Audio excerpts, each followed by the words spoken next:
in the all green, let's go, rock and roll.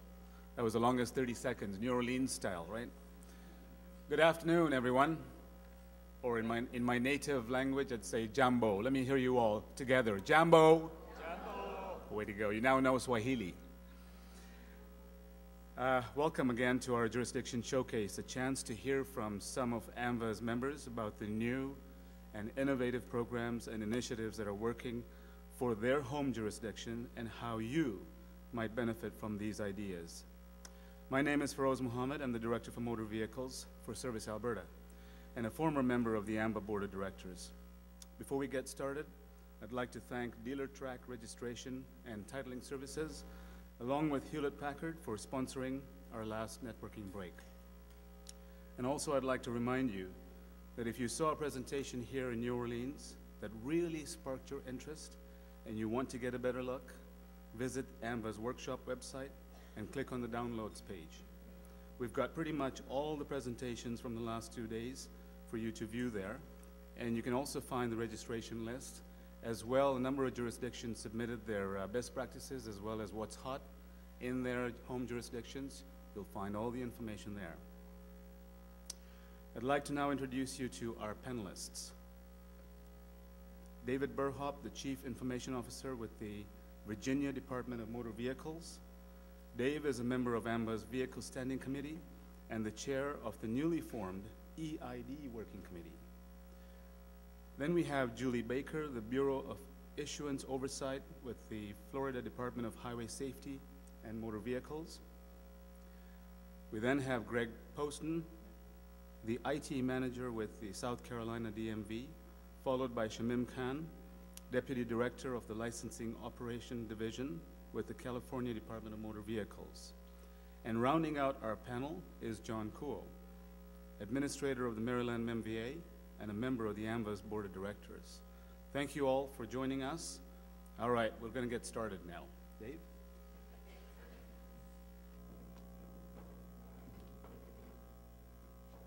Thank you, Feroz, and thank you to AMVA for asking me to speak today. Let's see. Very good. Okay, I have 10 minutes, excuse me, 10 minutes, so we're going to be flying through the presentation here, so hold on to your seats. Let's see. There we go. All right, so what's happening at Virginia's DMV? Our face modernization program, this is our systems redesign effort, and FACE stands for all customers and employees. And this is a pretty comprehensive systems design effort. And we have our pilot up at at one of our sites, and this is our alpha pilot. We're looking forward to moving into our beta in the next month. Veterans ID, this is a wonderful program. You've heard a lot about it in some of the other sessions that's been going on. Our Veterans ID is a separate card, separate from our driver's license, and we've gone through a lot of the coordinated efforts with our Veterans Affairs Department, and we have all the associated discounts with it. Veterans are very much in favor of what we've come up with. Troops to Trucks, this is a wonderful program that Bill Quaid was talking about yesterday with FMCSA, of actually moving those military service personnel right into the commercial sector. And then we have our 5 mobile units that we've actually acquired old recreational vehicles and refurbished them, and these are fully equipped full service vehicles that go around the state to rural areas, actually do groundbreaking ceremonies, things like that for transportation projects. We also have our hunting and fishing licenses that we're now issuing for the Department of Game and Inland Fisheries for Virginia. And we also do boat registrations for them, and they're doing our trailer registrations. So this is lends itself to the governor's one-stop shop philosophy, and people are really taking to it. E-renewal notices, we just recently crossed the 1 million subscriber number, and Covers email, text, and phone renewal notices. And in terms of mobile unit, or excuse me, not mobile unit, but mobile devices, we've been working towards the compatibility of 29 of our 31 web transactions, specifically targeting the Droid, iPad, and the iPhone. And then the EID, Commonwealth Authentication Services effort, that is one of probably the most innovative efforts that we're moving forward with right now. So what is EID?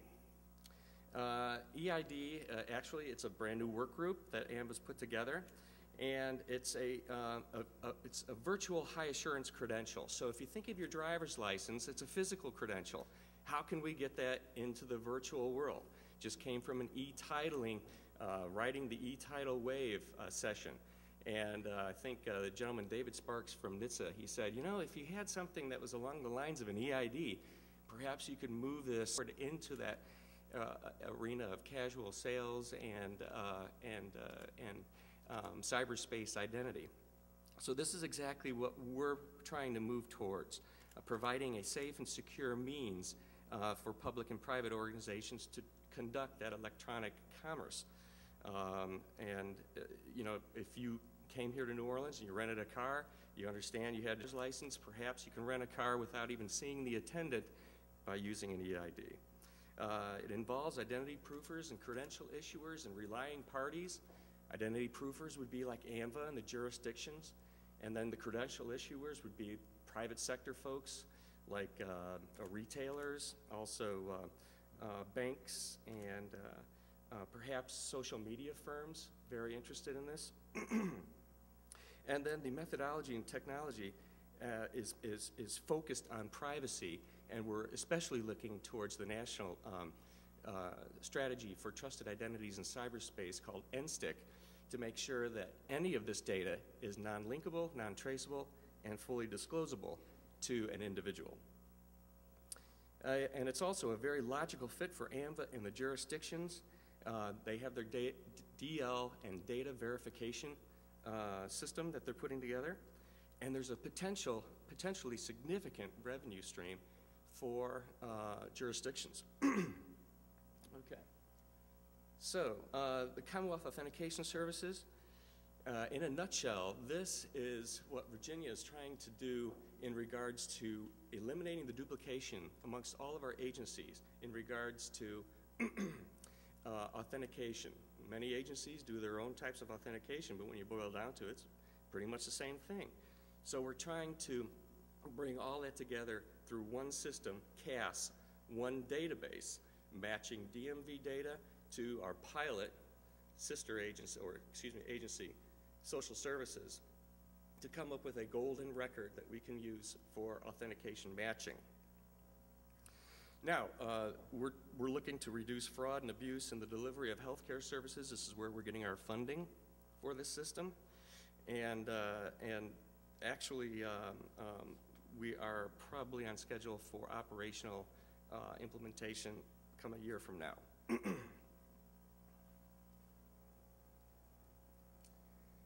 And the CAS design is nearly complete. We put our data models together.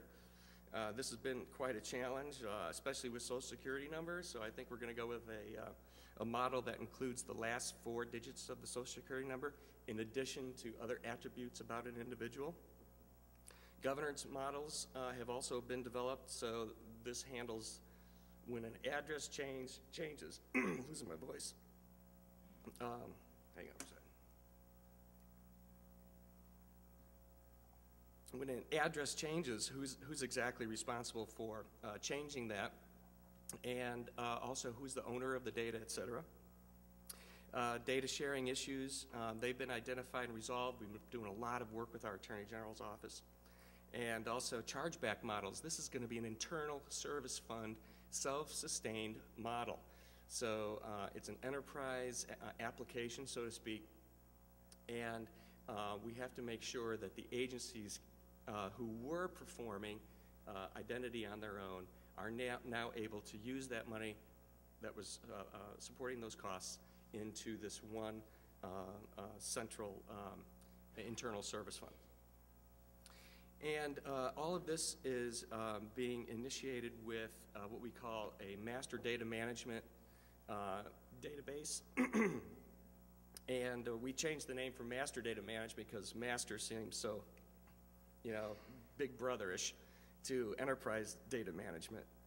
And then, of course, all of this is going to be supported with a service-oriented architecture and utilizing an enterprise service bus.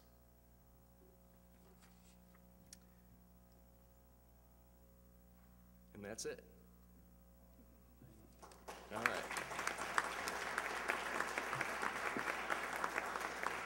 Oh, and now we'd like to have Julie Baker from Florida come on up and tell her about her showcase items.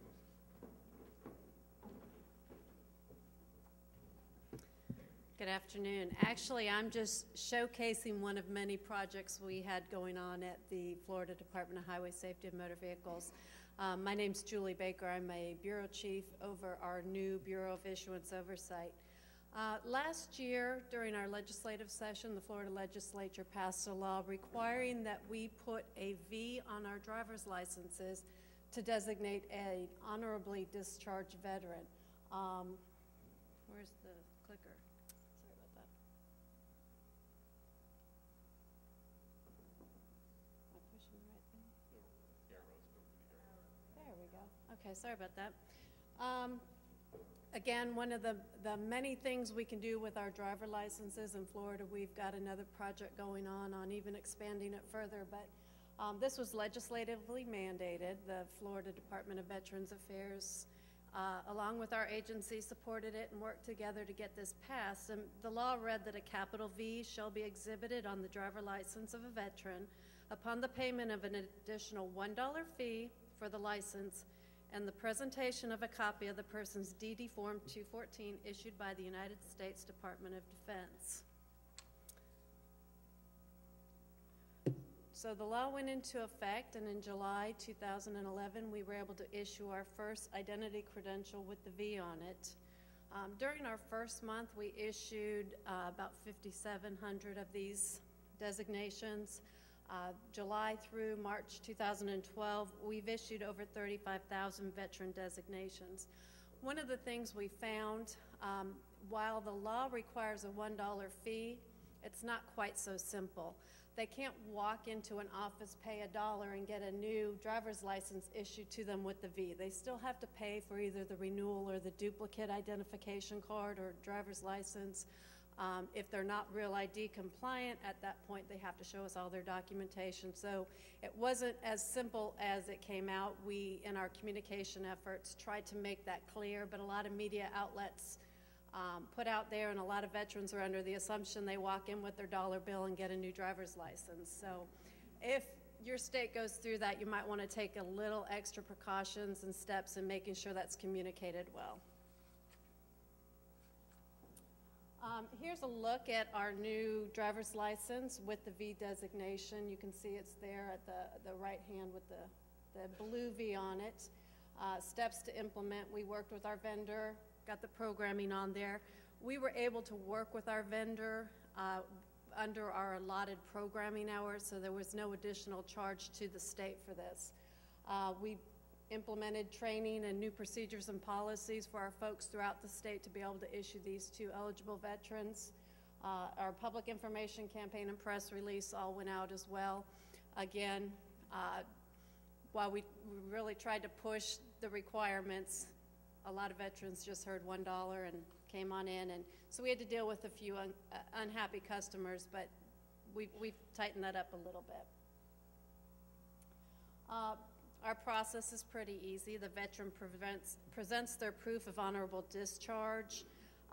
We scan the information into our department records. They pay the $1 fee plus any additional fees if they're in a renewal or if they want a duplicate. The blue V gets printed on the credential, and this designation will remain on their credential at no additional fee until they ask for it to be removed for some reason. So the $1 is a lifetime veteran designation on their credential.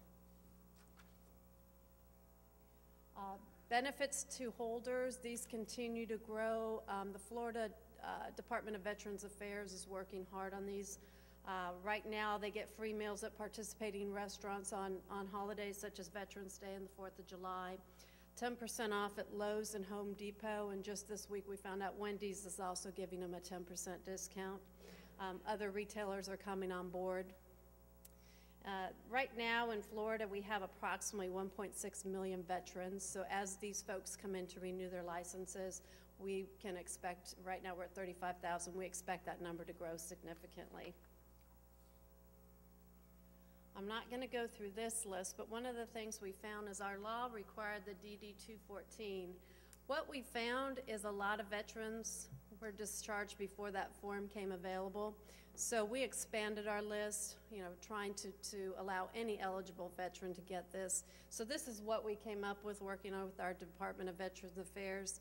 Our communications director as well as our program manager were both veterans, which really helped, and they really put together a pretty exhaustive list. So if your state is going to venture into this, we'll be happy to share this list with you. These may be documents that you can work on too. Thank you.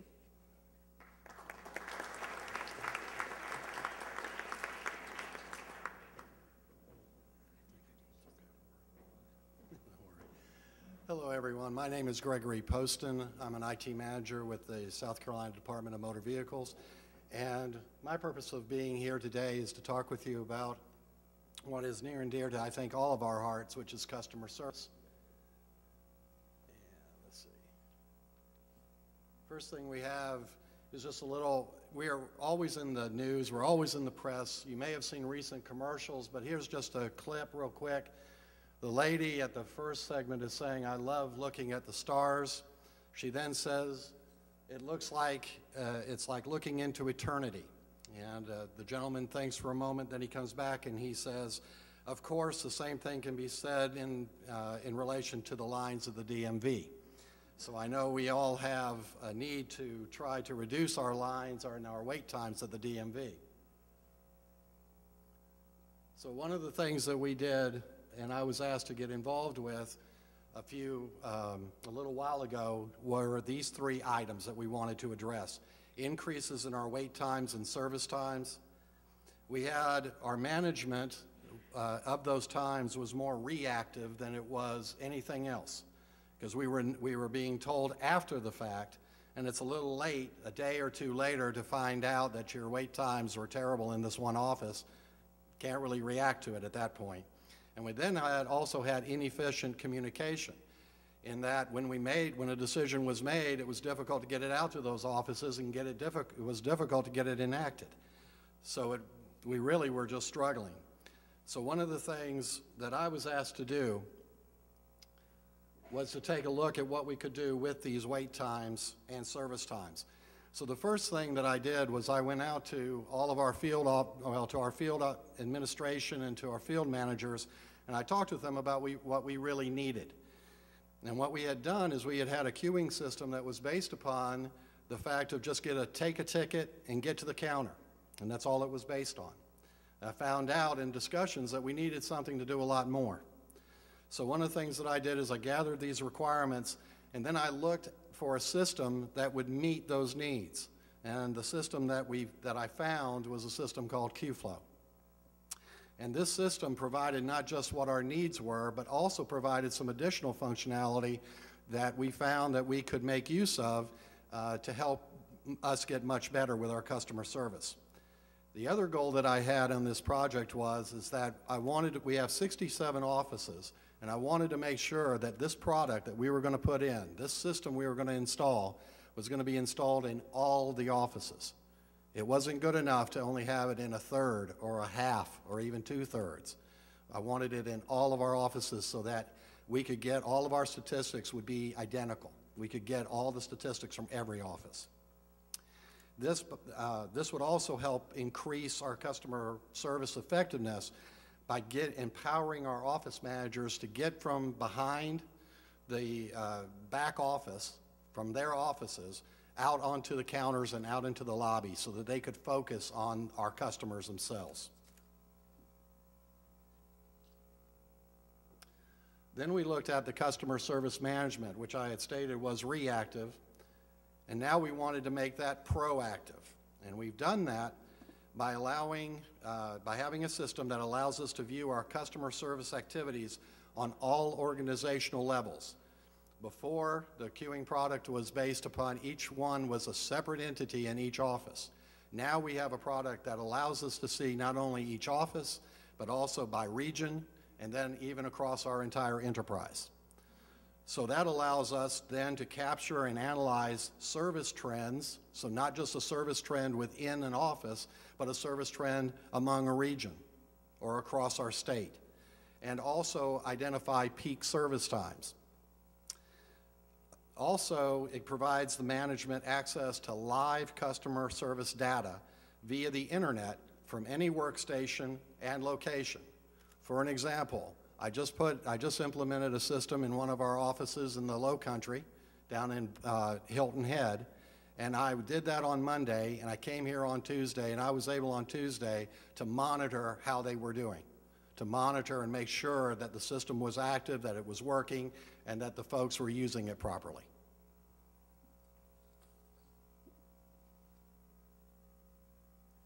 The next thing we tackled was the inefficient communication, both external and internal. The system that we have now issues automated wait time alerts to our management.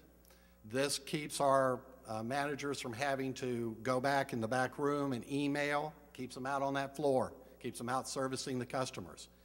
It also provides wait time and customer count information to our customers via our website. And this is one that the customers can use to plan their visits. We summarize by office and by services.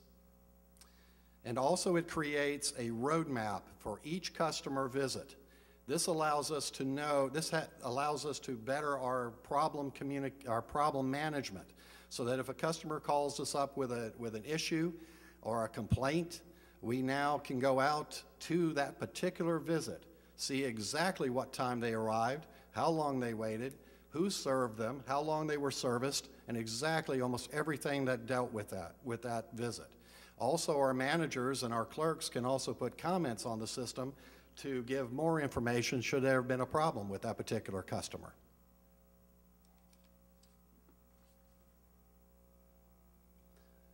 And finally, this is our logo now. We have 3 items up here: courteous, competent, and committed.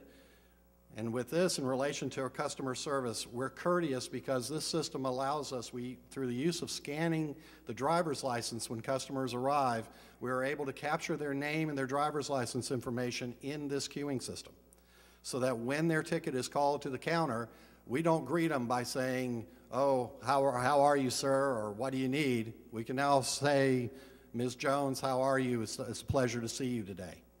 We're no longer screaming names from our DLIP, from our camera stations. We're actually calling them by ticket number and greeting them by name. And we're competent because one of the things that we're able to do with the system is we're able to update the system ourselves. No longer do we have to call a vendor to ask them to update the system. So if a need is there, all my managers have to do is call myself or call the IT help desk, and we've got their need met within a matter of a few minutes. And finally, the commitment is to continued improvement in our customer service area, because we don't look at this as being just the end of our improvements, but just a new beginning. Thank you.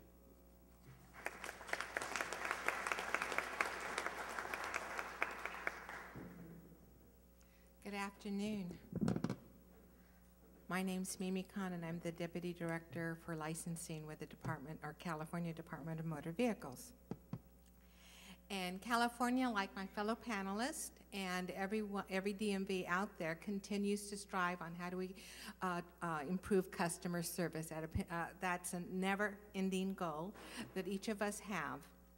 Towards that end, we have to continue to be innovative and creative, because we're in the middle of this innovative revolution, and our customers cannot have more toys, let's say, at their disposal than we do. So in 2007, we launched the YouTube that I think we talked about, and to date we've had 20 million hits on our YouTube channel. In 2010, we developed the DMV Now app that is used on smartphones. And today what I want to talk about is in 2011, we launched the Appointment Notify and Virtual Hold programs. So essentially,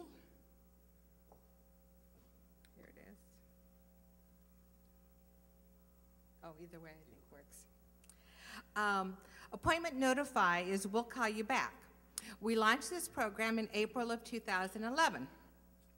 And we kind of copied this from private industry, which continues to be our model, where if you call in to make an appointment, we'll ask you if you would like a reminder call. And so we will give them a 3-day in advance reminder call.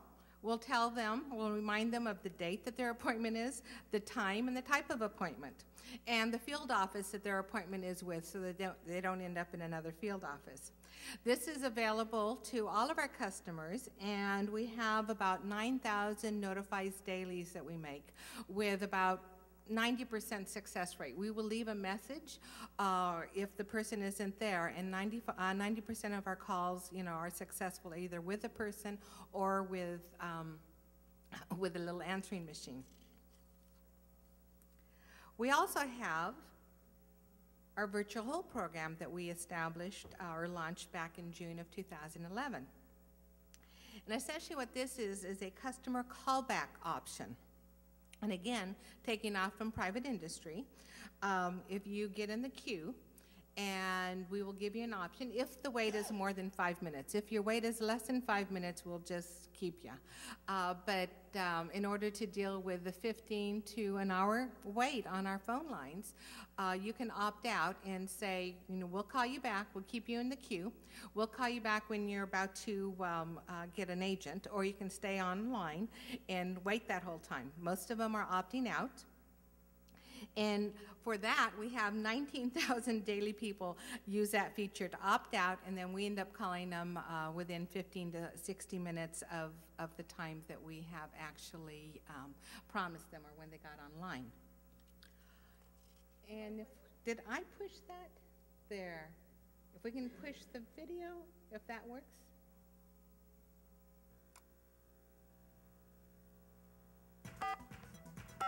Calling the DMV? A recording? Don't get frustrated. Listen. Rather than wait on hold, we can call you back when it's your turn. Did you hear that? We will call you back. Really? Yes, really. We know the last thing you want to do is sit on the phone. That's why the DMV is offering you virtual hold. To receive a callback, press 1.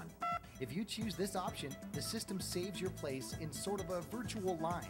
So when it's your turn, this is what you'll hear. That's the sweet sound of success. Now you can get other things done while you wait, and not only that, we'll tell you when to expect that call back. Wow, that's easy and much more convenient. It's simple and effective communication designed to make your DMV experience as pleasant as possible. So what do you think about virtual hold? You make the call. Thank you for calling. So essentially our customers love it and our employees love it. Some of the things that our customers are saying about it is that love that DMV, and these are on our tweets. We have tweets for DMV, and we have followers. I love that DMV is going to call me back when it's my turn instead of me sitting on the phone waiting for 30 minutes plus.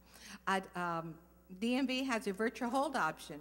You don't have to sit on hold. They'll call you back. I like.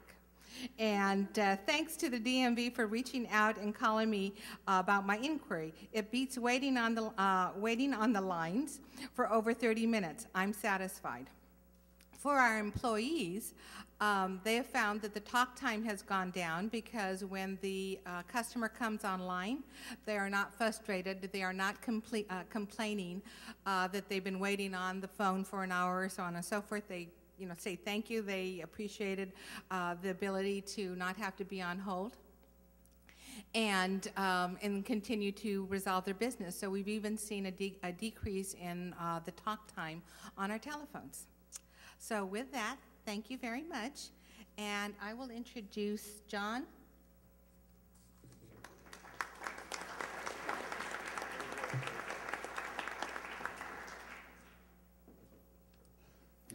Good afternoon, everyone.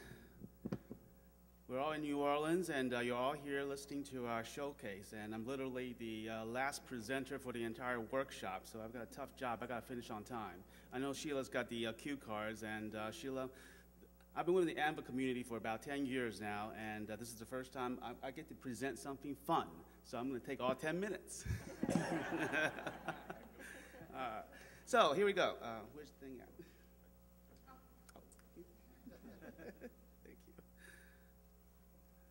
Okay, I'm going to talk about our Maryland's Traveling Showcase today. Basically, these are our traveling services that you heard Virginia mention. They had a mobile program, and this is Maryland's mobile program. And we don't have 5 mobile units, we have 2. And to understand how we decided to have a mobile program, you have to kind of understand our geography. This is Maryland, otherwise known as America in miniature. Why is it known as America in miniature? It's because we have the mountains in western Maryland to the big metropolitan areas in Baltimore and Washington, Washington, D.C., the nation's capital in the middle of the part of the state. We have the Chesapeake Bay, and of course, all the way to the Atlantic Ocean on the eastern shore where our resorts are. And obviously, we have the different population centers in the metropolitan areas versus the rural areas and the farmlands on the eastern shore. So when we decided to implement a mobile program, it's essentially because we wanted to have, basically when we had the brick and mortar offices, to have an office located within 30 minutes of our drive time for the majority of our customers. But obviously we can't do that. We can't have an office everywhere throughout the state. So we implemented a mobile program to bring the services out to the customers instead. Our transportation role, as basically all of you know this, we touch the lives of every resident in the state. And even though Maryland is a small state geographically, 42nd in the nation, we're pretty densely populated with roughly about 4.5 million driver license holders, in addition to ID card holders, and roughly about close to 5 million registered vehicles in the state of Maryland. Traditionally, we have serviced all of our customers through our network of branch and express and satellite offices. We have 24 of them located throughout the state, and also 18 vehicle emissions inspection stations. And of course, like everyone else, like all of you in other jurisdictions, we have, of course, in recent decade, moved towards promoting alternative service through our internet, through our interactive voice response systems, self-service, kiosks, you name it, we're probably doing it, just like everyone else is. Trying to bring those services and make it more convenient to our customers. But today, as I mentioned earlier, I'm going to showcase and highlight our 2 mobile offices, MVA on Wheels, otherwise known as.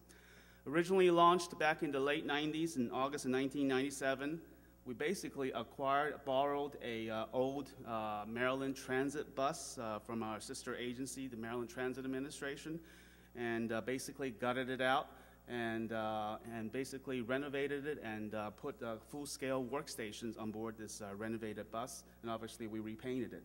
And of course, after we repainted it, our transit agency, our sister agency, didn't want it back.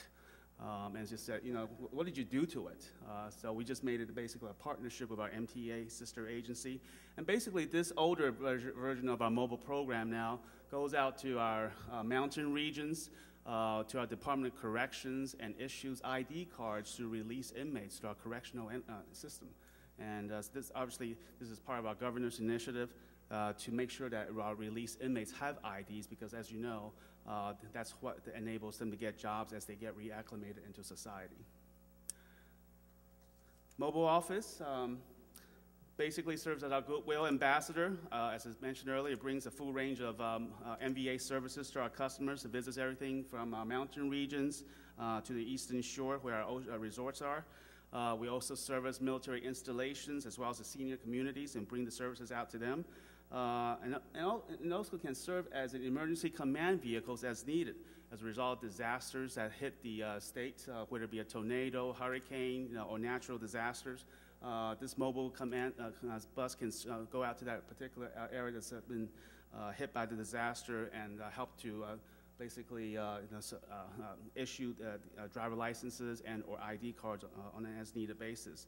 And the best thing of all, this mobile program, all of our network of offices typically has a range of customer satisfaction ratings anywhere from 89% to roughly about 95%. our mobile program always gets 100% customer satisfaction for obvious reasons, because we bring the services out to our customers. And due to the success of our mobile program, we began evaluating our second mobile program. We looked at a full range of mobile equipment, if you will, from mobile homes to basically RVs, recreational vehicles, and also full-scale over-the-road coach buses. And we ultimately decided on the bottom left, a full-scale coach bus. And this is what we had in terms of a Mobile 2 concept. Wanted it to be fully equipped, self-sustaining communication lines from the wireless options, to onboard generators, to restroom facilities, to obviously providing a full range of workstations on board to provide driver license and vehicle services to our customers. And this was the original concept, and here is the actual $1 million later of the second mobile bus.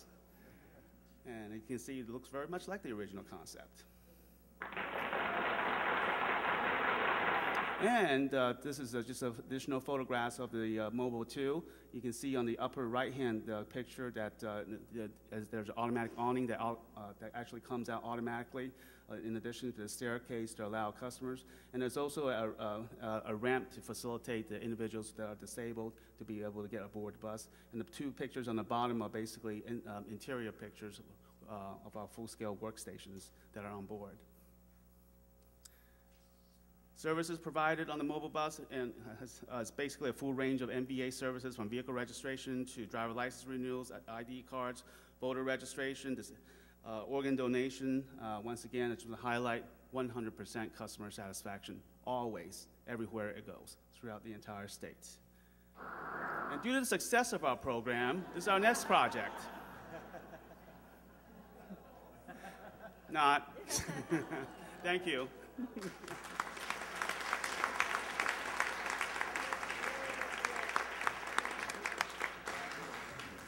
I must say, a very informative and interesting batch of presentations across the panelists. At this point, let me see here. Are we going on to Neil? Oh, okay. That's a good reminder. Thank you, Sheila. We'll open up the floor then to questions for our panelists. I think we have one at the back there. Question in your bus. You showed pictures of workstations. Do you have 2 workstations or just one, and is it just driver's license? You're not doing license plates and registration and stuff like that?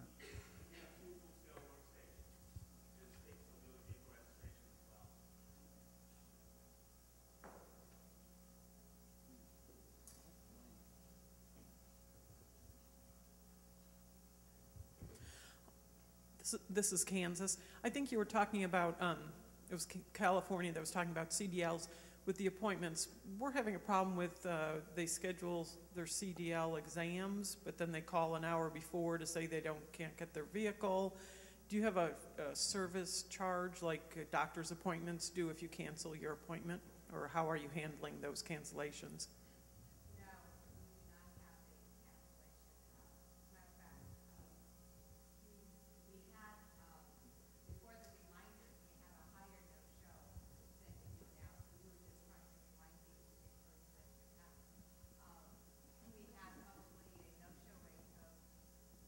$35 to 45%, and it's gone up by about 10-20 with us reminding them, but we don't charge them.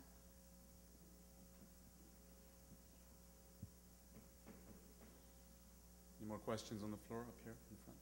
Yes, with regard to the phone callbacks, can you just tell me what phone system, oops, now I'm yelling, what phone system do you use that you were able to do that? Well, thanks to technology, and my peer over here asking me the question I emailed. And so let me tell you, it's hosted by the solution CenturyLink that's used by Quest, and Genesis telephone software is what we use. And we have about 30,000 phone calls a day, of which, 19,000 use the callback feature.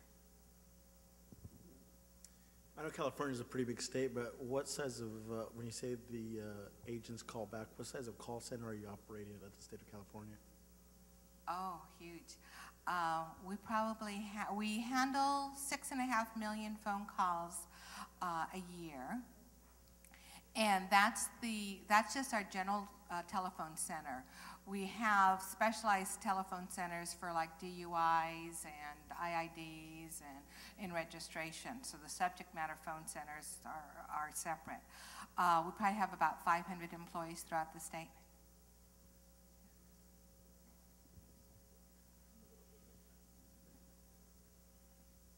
Any more questions?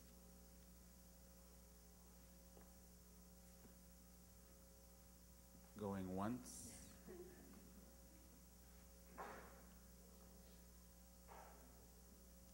No? All right. Well, let's give it up for our panel members here, please.